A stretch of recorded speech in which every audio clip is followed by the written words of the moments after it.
The boardroom went silent the moment Elise Harmon's heels stopped clicking. She stood at the head of the table, 34 years old, CO turned CEO of Harmon Logistics in under 6 years, and pointed at the man who had just slipped through the glass door, his gray jacket wrinkled, his boots tracking rain across the polished floor. "You're late."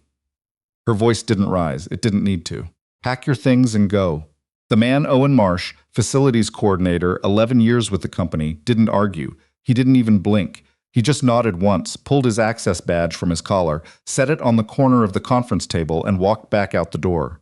Nobody in that room knew that in 4 hours he would pull Elise's daughter from the wreckage of a car accident on Route 41. Nobody knew that the worst decision Elise Harmon made that Tuesday morning was about to become the one she'd spend the rest of her life trying to understand.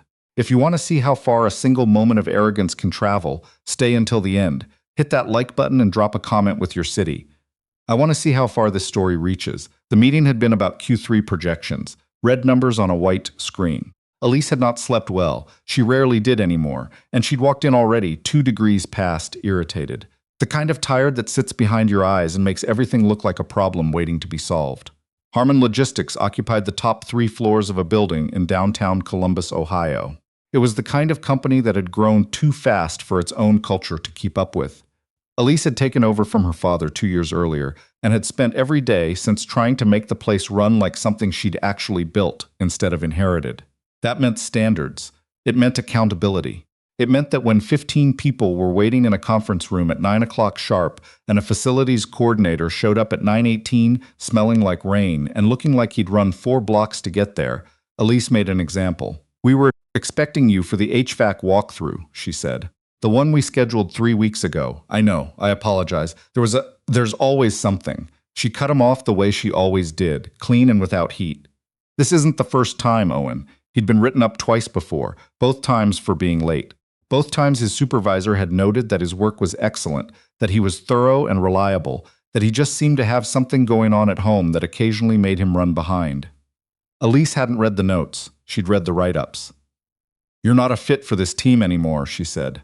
"HR will have your final check ready by Thursday." The room was very still. 14 people were looking at their laptops. One, Carol Adiemi, VP of Operations, was looking at Elise with an expression that sat somewhere between concern and something harder to name. Owen Marsh didn't beg. He didn't raise his voice. He looked at Elise for exactly 1 second, long enough for her to notice that his eyes were the kind of tired that didn't come from one bad night. And then he picked up his jacket from the back of the nearest chair and walked out. The door closed with a quiet click that echoed longer than it should have. "All right," Elise said. Q3. Owen took the elevator down alone. His reflection stared back from the brushed steel doors. He looked older than 42, or maybe he just looked like what he was, a man who had been running on half a tank for 2 years and had finally run dry. His phone buzzed as the elevator opened. A text from his daughter, Sophie. "Dad, I need you to pick me up from school at 2:30. The bus is canceled." He typed back, "I'll be there." Then he stood in the lobby for a moment, trying to figure out what to do with the next 6 hours of his life. He had a job interview to reschedule, a doctor's appointment for Sophie he'd been putting off, and now this. He walked past the security desk where a younger man named Greg looked up with a question in his eyes. "Headed out early?" Greg asked. "Something like that." Greg looked at the badge Owen had just placed on the counter. "Oh, man, I'm sorry. Don't be." Owen adjusted the strap of his bag. "You know a good mechanic in Gahanna? My rear brake light's been out." Greg blinked. Then he wrote down a name and number on a sticky note and handed it over. "You take care of yourself, Owen. Always do." The rain had lightened to a mist. Owen walked 3 blocks to a diner he liked, one of those places that still had laminate menus and bottomless coffee and didn't charge $8 for eggs, and sat in a corner booth and thought about next steps, not with panic. Owen Marsh was not a man who panicked. He'd learned a long time ago that panic was a luxury, and luxuries were for people whose lives had margins. His phone rang. An Ohio number he didn't recognize. "This is Owen." "Mr. Marsh, this is Stacy Vega from Westland Elementary." "Sophie is fine. I want to start with that. But she fell during recess, and we think she may have sprained her wrist. We'd like a parent to come take a look." He was already flagging the waitress for the check. Elise's afternoon ran back to back, the way her afternoons usually did. Budget at 1, legal at 2:30. A call with a vendor in Phoenix that ran 40 minutes long because the vendor liked to hear himself talk. By 5, she was back at her desk, the city going orange outside the window, and she was tired in the specific way that came from a day where everything had been necessary, but nothing had been good. Her assistant Priya knocked once. Your ex called, said it's about Lily. Elise's fingers stopped on the keyboard. What about her? He didn't say, just that you should call back. She dialed. 3 rings then. Tom. What's going on? Lily's fine. His voice was the careful kind that meant it wasn't totally fine. There was a fender bender on Route 41. She was in the car with my mom. Mom's okay. Lily's, they took her to Riverside Hospital. It's precautionary. Her shoulder may be a rib. Elise was already reaching for her coat. How bad? They're running x-rays. She's awake and she's complaining about the hospital gown, which I'm taking as a good sign. I'm on my way. There's something else. Tom paused. The guy who stopped, at the accident. He got there first, before the ambulance, before anyone. He kept Mom calm. He checked Lily's spine before they moved her. He knew exactly what he was doing. Mom said he kept telling Lily jokes until the paramedics arrived. The paramedics said if he hadn't stabilized her neck the way he did. Tom stopped. It could have been a lot worse, Elise. Who was he? A guy named Owen Marsh. Mom said he had a little girl with him, maybe 10, 11, and he still got out of the car and ran to them. The name landed on Elise like a cold hand on the back of her neck. Owen Marsh. She stood in her office for 5 seconds, completely still. Then she said, I'm on my way, and walked out. Riverside Hospital was bright and loud and full of the particular smell of places where people were having the worst days of their lives. Elise moved through the emergency department like she moved through everything. Fast, direct, no wasted motion. Tom was in the hallway outside the radiology wing. He was still in his work clothes, which meant he'd come straight from the school where he taught 7th grade history. He'd always been the one who could drop everything. She's good, he said before Elise could ask. 2 bruised ribs, no break. The shoulder's a bad sprain. They want to keep her overnight for observation because of her head. Just precautionary. Can I see her? In a minute. The nurse is with her. He tilted his head. You know the guy, Owen Marsh? Elise looked at the wall behind him. He worked for me. Worked? I let him go this morning.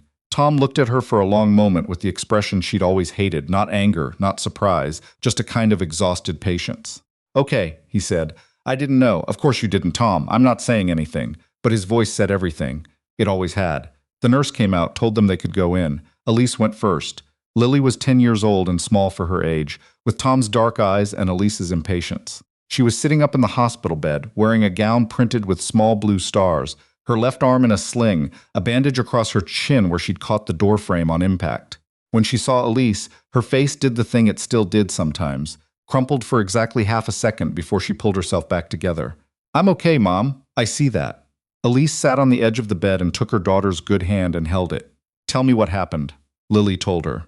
The car spinning, the airbag, Grandma Helen crying. And then this man came. He came running across the road, and he had this little girl with him, maybe a little older than me, and he made her wait by the barrier, and he came and opened our door, and he was so calm, Mom. Like he wasn't scared at all. What did he look like? He had dark hair and he looked tired, but his voice was nice. He kept asking me questions. What's my name? What grade am I in? Did I know who was president? I think he was checking if I was okay in my head, and he kept making jokes. Bad ones. Despite everything, Elise felt something give way just slightly behind her sternum. What kind of jokes? Terrible ones. He said, what do you call a bear with no teeth? And I said I didn't know, and he said a gummy bear. And then he said his daughter groans every time he tells that one. And I told him that was because it was terrible. And he said, yeah, but you're still smiling. Lily looked down at her hand, and I was.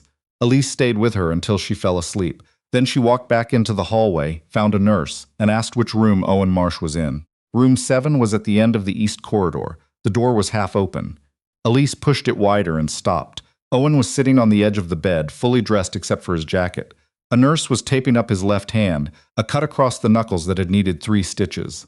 There was a bruise forming along his jaw where he'd evidently caught the corner of the car door when he'd wrenched it open. He looked up when Elise came in. For a long moment, neither of them said anything. Then Owen said very quietly, "How's your daughter? She's going to be fine because of you." He nodded once. Winced at the movement, the nurse said, "All set, Mr. Marsh. Take it easy for a few days. If that hand swells more, come back." "I will. Thank you." She left. The door drifted partially closed behind her. Elise stood at the foot of the bed.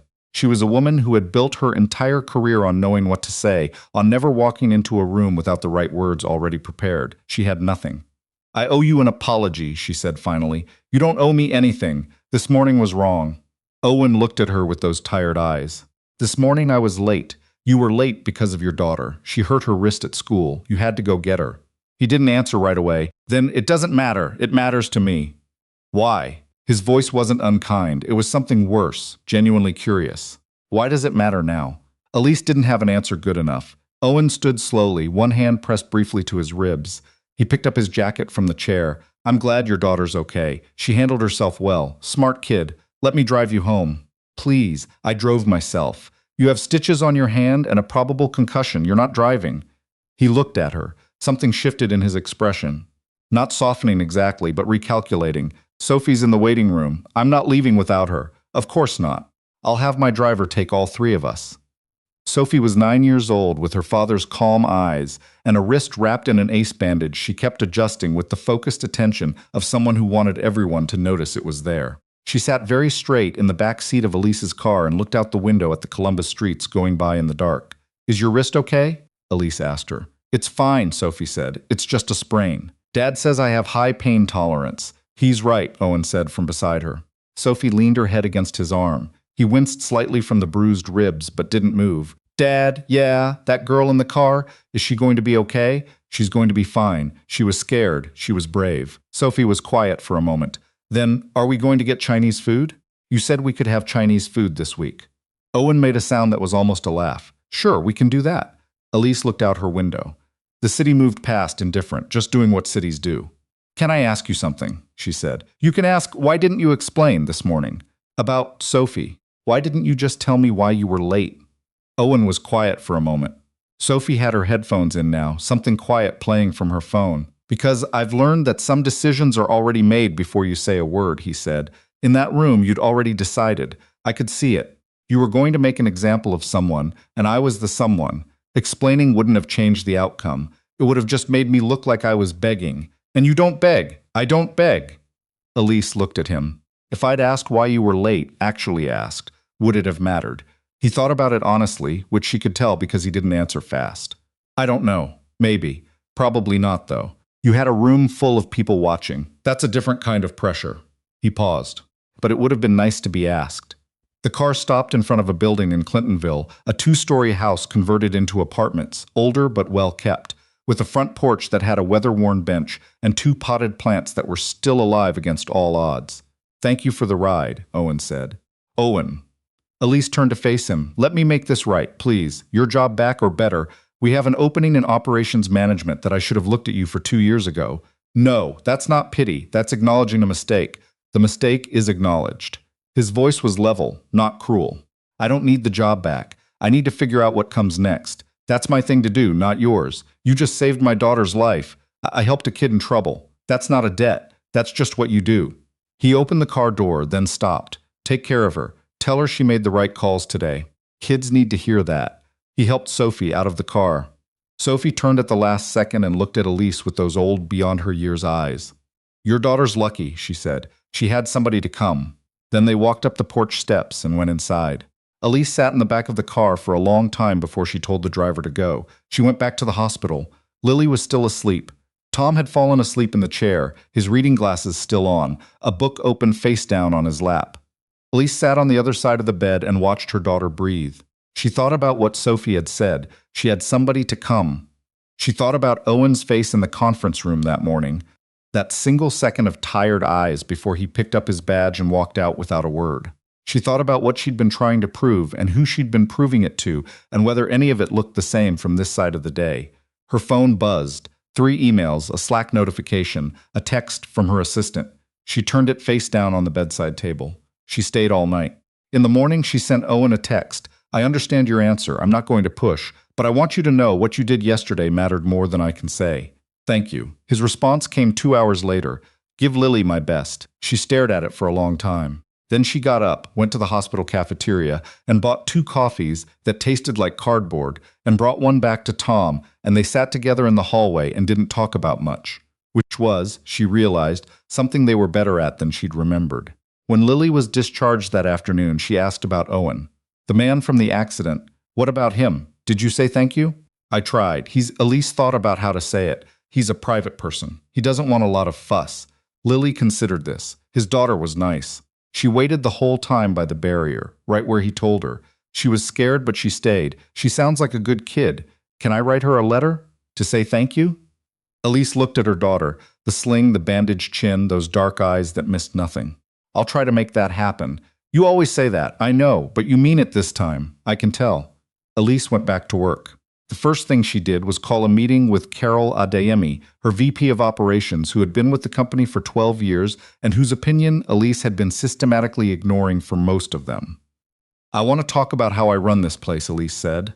Carol looked at her across the desk with the expression of someone who had been waiting for this conversation for a long time and had stopped expecting it. Okay, she said carefully. I think I make too many calls on incomplete information. I think I move too fast and I don't ask the right questions first. Elise paused. I think I've confused being decisive with being right. Carol was quiet for a moment. Then, how long have you been sitting on this? Since about 9:20 yesterday morning. Carol nodded slowly. What do you want to do about it? I want to know what I've been missing. From your perspective, from the team's perspective, I want the list of things people haven't been telling me because they didn't think I'd hear it. That list is going to be long. I know. Carol sat back. She looked at Elise with something that wasn't quite trust yet, but was the direction trust went. Okay, she said. Let's start. 3 weeks passed. Elise made changes. Not the sweeping press release kind, the grinding daily kind. She started scheduling one-on-ones with team leads she'd never had real conversations with. She stopped firing people in conference rooms. She started asking why before she decided what to do about the answer. People noticed. Some were suspicious. Some were cautiously hopeful. Carol told her once, flat out, you need to keep doing this even after it stops feeling uncomfortable, because it's going to stop feeling uncomfortable eventually, and that's when people slip back. How do I make sure I don't? You find someone who will actually tell you when you're doing it. Carol held her gaze. And you listen to them. Is that an offer? It's a condition. Meanwhile, Owen had landed on his feet, or something like it. A contact from his previous life as a Navy-trained maintenance specialist had put him in touch with a facilities consulting firm that worked with mid-sized manufacturing companies. The work was contract-based, which meant inconsistent, but it was good work and it paid well when it came in.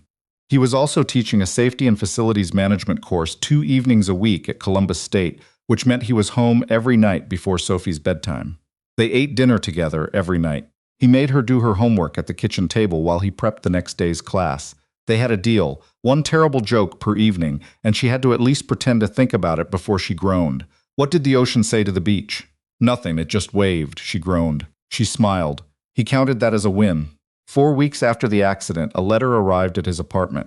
A hand-addressed envelope, careful round handwriting, a sticker of a golden retriever on the back flap. Dear Sophie, my name is Lily. My mom knows your dad. I was in the accident on Route 41 and your dad helped me and my grandma. He told me a joke about a gummy bear, and I've been telling it to everyone at school. My mom said I could write to you to say thank you. I know it was your dad who did the actual helping, but my mom said thanking the family is important too. I hope your wrist is better. I still have to do my physical therapy, which is boring. Do you like dogs? I've been asking my mom for a dog for 2 years. She says we'll see, which I think means no, but I haven't given up. Your friend maybe Lily Sophie read it twice at the kitchen table. Then she looked up at Owen. Can I write back? Of course. She got a piece of paper from her notebook and sat very straight and began composing a response with the gravity of someone drafting a peace treaty. Owen made dinner and didn't say anything, but he watched her out of the corner of his eye the whole time. The letters continued. Once a week, sometimes twice, Lily told Sophie about the dog campaign. Sophie told Lily about her best friend at school, a girl named Jade, who had recently decided to speak only in rhyme for an entire week, and by day 3 it had become deeply annoying. Back and forth, careful handwriting, stickers on envelopes. Elise found out about them when she saw Lily at the kitchen table one evening, tongue between her teeth, writing out an address she clearly had memorized. That's to Sophie, she wrote first. Lily sealed the envelope. I like her. She's funny in the same way as me. Elise sat down across from her. What way is that? Like we're both more serious than people expect. But we make jokes so people don't notice. Elise looked at her daughter. She wondered, not for the first time, how much she had missed by being somewhere else. Do you think maybe we could meet her? Lily asked. And her dad? In person? I want to say thank you for real. I'll ask. You always say. I mean it this time. She texted Owen. Lily would like to meet Sophie in person. One time, no pressure. Somewhere neutral. Lily wants to thank her properly and I think she'd sleep better for it. He took 24 hours to respond. She expected him to say no. He said, there's a park on Indianola Avenue. Saturday at 10. Saturday was one of those November days that couldn't decide between winter and fall, cold enough for jackets, warm enough to be outside, the kind of day that smelled like wet leaves and wood smoke. Elise brought Lily to the park at 9:58. Owen's car, a dark green Subaru with a dented rear bumper, was already in the lot. He was standing near the swings with Sophie, who was wearing a red coat and had her ace bandage upgraded to a more formal wrist brace that she wore with what appeared to be considerable pride. When she saw them coming, she waved. Lily, who had been vibrating with nervous energy the entire drive over, immediately walked up to Sophie and said, "I told everyone at my school the gummy bear joke, and they all said it was terrible." Sophie said, "Yeah, my dad's collection is mostly terrible, I know. But the terrible ones are somehow funnier." They looked at each other for approximately 3 seconds, and then walked off toward the slides together like they'd arranged this weeks ago. Owen and Elise were left standing in the parking lot. "Hi," she said. "Hi." They walked to a bench near the edge of the playground. The girls were already on the swings, comparing notes on something, both of them talking with their hands. "How's the consulting work?" Elise asked. "Steadier than I expected. I'm starting to get referrals." He paused. "How's the company?" "Different. I'm trying to run it differently." She looked at the girls. "It's harder than I thought. Most things worth doing are, I keep catching myself going back to old habits. Moving fast, making calls without asking. What do you do when you catch it? Stop. Ask the question I skipped. That's about all you can do." The wind picked up. Somewhere across the park, a dog was barking at a squirrel that had no intention of coming down. "Owen," Elise said, "the position is still open, not as a favor, not as guilt. I had Carol put together an actual job description and compensation package, and I'd like you to look at it. If you're not interested, that's the last time I'll bring it up. Send it to me." She looked at him. "Seriously? Carol's name on it means it's a real offer. She doesn't do theater." He paused. "I'm not making any decisions today, but I'll read it. That's all I'm asking." From the swings, Sophie called out, "Dad, Lily wants to know if we can get hot chocolate." Owen looked at Elise. Elise looked at Owen. "There's a place 2 blocks over," she said. "Lead the way." They walked, the 4 of them, down the sidewalk in the November cold. The girls walked ahead, still talking, their voices carrying back in pieces. Elise caught fragments, something about a teacher who wore the same cardigan every day, something about a book Sophie was reading that had made her cry on the bus.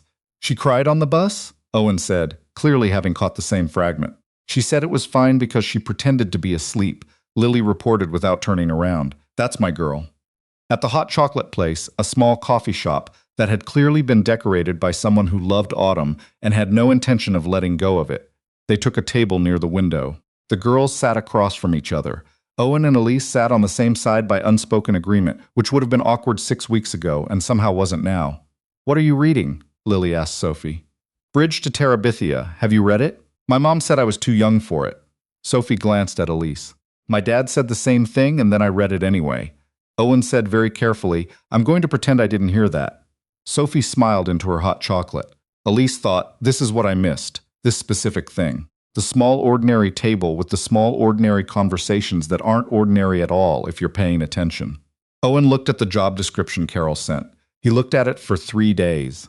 Then he called Carol directly because he'd worked at Harmon Logistics long enough to know that Carol Adeyemi was the person who actually understood how the place ran. They talked for 40 minutes. Carol was direct. She told him what the role actually required, what the organizational culture actually looked like right now versus what it had looked like, what had changed and what was still being worked on. "Is she actually different?" Owen asked. "Or is this a post-crisis correction that'll wear off in 6 months?" Carol was quiet for a moment. "I've worked for 4 different executives in this industry," she said. "I've seen the crisis correction thing. This doesn't feel like that, but I also don't make guarantees about other people." A pause. "What I can tell you is that the work itself is real, the team is good, and the salary is appropriate. The rest you'd have to find out, that's honest. I try." He called Elise the next day. "I'll take it," he said, provisionally. 3-month review. "If it doesn't work, I walk without drama. Agreed. And I need the same hours guarantee Carol put in the offer letter. I picked Sophie up at 3:15. That's not negotiable. That's in the offer letter. Then we're good." He started the following Monday. Walking back into Harmon Logistics as Director of Facilities Operations felt, he would think later, less strange than he'd expected. Maybe because the building was the same lobby, same elevator with the sticky button on the 4th floor, same smell of coffee from the 3rd floor break room, but the way people talked to him in the hallways was different, not careful, not guarded, just normal. He found Carol in her office on the first morning and said, "What's the worst problem right now?" She pulled up a document and handed him her laptop. "Start here." He started there. 6 weeks in, Elise knocked on his office door. A smaller office than hers, with a view of the parking garage instead of the skyline, which he'd chosen deliberately because the parking garage was where he needed to see to monitor access flow, and asked if he had 5 minutes. "I have 10, he said. "Sit down," she sat. "How is it?" "Good. Your HVAC maintenance schedule is a disaster, and your vendor contracts haven't been renegotiated in 4 years, but the team is solid and they know what they're doing. I'm mostly getting out of their way. That's the right call. Usually is." He leaned back. "How are you doing, actually?" She looked at him. People rarely asked her that in ways that meant it. "Learning," she said. "Some days more gracefully than others. That's enough. Is it? It's more than most." Outside his window, the parking garage was busy, employees coming and going, the ordinary machinery of a workday. Elise watched it for a moment and thought about how much she used to look out at the skyline and feel like she was running the world, and how little that feeling had actually told her about whether she was doing it well. "Lily asked if Sophie can come over for a sleepover," she said. Owen smiled, a real one which she was learning was a different thing from his polite one. "Sophie has already asked me 3 times this week, so that's a yes?" "That's a yes." The sleepover happened on a Friday in December, all Christmas lights and terrible movies and the specific chaos of 2 10-year-olds who had decided they were best friends with the wholehearted commitment that children bring to these things before the world teaches them to hedge. Owen dropped Sophie off at Elise's apartment, a place he'd never been. She met him at the door. The apartment was large in the way that money was large. Clean lines, good light, the kind of furniture that looked effortless because it had cost a lot to look that way. But there was evidence of Lily everywhere, a half-finished watercolor on the kitchen table, a stack of library books on the coffee table, photographs stuck to the refrigerator with magnets shaped like states. "Nice place," Owen said. "It's too big," Elise said. "I keep thinking I should move somewhere smaller. What stops you?" "I haven't figured out what I actually want yet." She said it plainly, without embarrassment, which surprised him. "I've been very good at knowing what I was supposed to want. The next thing, the bigger thing. I'm worse at the other kind. That's honest. You seem to appreciate honesty." From down the hall, the sound of the girls shrieking with laughter at something on a screen. Owen stood in the doorway and didn't leave immediately, which was new. "You want to come in?" Elise said. "I was about to order Thai food and watch something that has nothing to do with work." He thought about his empty apartment. He thought about Grace, the way he always eventually did. Not with the sharp pain anymore, but with something softer, a kind of presence that didn't require explaining. "You were supposed to stop hiding," she'd told him once near the end when they still could have those conversations. "You can be sad and still be in the world, Owen. They're not the same thing." "Yeah," he said. "Okay." He came in. Elise ordered Thai. He picked the movie because she said she'd been making all the decisions all day and wanted someone else to do it. And he picked something absurd and low stakes that made them both laugh, which was not what either of them had expected from the evening. At 9:30, they checked on the girls and found them both asleep. In Lily's room, Sophie's red coat balled up as an extra pillow, a movie still playing quietly on the laptop. They stood in the doorway for a moment, just looking. "She looks peaceful," Elise said quietly. "She always does when she's asleep. It's the rest of the time she's a chaos agent, Lily, too." They went back to the living room. Sat down, didn't turn the TV back on. "Can I say something?" Elise asked. "Go ahead. I was wrong about you, not just that morning. The whole time you worked there, I had a file on you. Your work was excellent. Your supervisors thought you were one of the best people they'd managed, and I never looked past the write-ups." Owen was quiet. "I'm not trying to make it into something it can undo," she said. "I just want you to know I see it. I know you do." He looked at her, really looked, the way he didn't usually bother, because it cost something. "I was protecting myself, too. After Diane died, Sophie's mother, I pulled back from everything. I took the job that let me be small, let me disappear a little. I think I wanted people to overlook me." A pause. "It worked a little too well, Diane. 3 years ago, breast cancer. Sophie was 6. Elise let the silence sit for a moment, which was the right thing to do. Then, "She's remarkable, your daughter. She's the reason I get anything right." Spring came late to Columbus. March was still mostly gray, but by April the trees were doing something about it, and the park on Indianola had people in it again on Saturdays. It became a regular thing. The 4 of them, sometimes with Tom and whoever he was seeing, sometimes just the 4, depending on the Saturday. An arrangement that defied simple description but had stopped needing one. One afternoon, while the girls were attempting to teach each other a handshake with an impractical number of steps, Owen said, "Lily asked Sophie if we were going to get married." Elise did not spill her coffee, which she considered a personal achievement. What did Sophie say? That she didn't know, but probably we should figure it out soon because she wanted a dog and your building allows them. Elise laughed, a real one. That tracks, she said. Does it? She looked at him. We haven't been doing this very long, no, and it's complicated. Everything worth having is. She'd heard that before. From Tom, actually a long time ago when she hadn't been ready to hear it. I'm scared, she said. I'm not good at this kind of thing. I'm much better at the kind of hard that comes with a metric attached. I know. Owen picked up his coffee. I'm not asking for anything. I'm just not hiding, that's all. Sophie's mom told me to stop hiding, and I spent 3 years not listening, and I'm trying to do it differently now. Not hiding, Elise repeated. It's a start. She thought about the conference room, the click of his badge on the table. 4 hours that had changed the entire shape of what she'd thought she was building. Okay, she said, not hiding. From across the park, Lily shouted, Mom, Sophie taught me how to do a cartwheel. Watch. The cartwheel was not technically a cartwheel. It was more of an enthusiastic sideways collapse. They both watched. They both clapped. Beautiful, Elise called. Perfect form, Owen said. Lily beamed. Sophie immediately began teaching her the follow-up move, which appeared to involve a spin, and descended into the same graceful disaster. Elise looked at the park, the trees with their new leaves, the girls laughing on the grass. She thought about the morning everything had gone wrong, and how long the day had been, and how you could look back at the worst moment of a year and find, if you looked carefully enough, that it was also the moment something started that had nowhere to go but forward. She thought, I almost missed all of this. She thought, I'm not going to miss any more of it. Owen handed her back her coffee, which she'd set down to clap. Thank you, she said. He looked at her sideways. For the coffee? For not walking away. He was quiet for a moment. You made it hard. I know, but I've done harder things. The girls called them over. They went.